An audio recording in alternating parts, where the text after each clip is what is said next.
এখানে সবজি পাবে কোথায়? এখানে সোমবার দিন পাওয়া যায়। সবজি নাই, আবার কালকে তোমার যাওয়ার লাগবে তাহলে।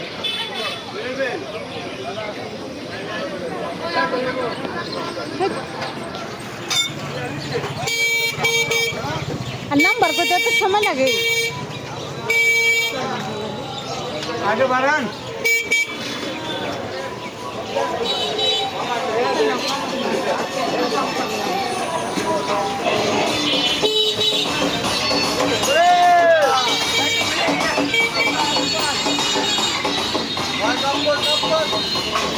পারাগ্রাম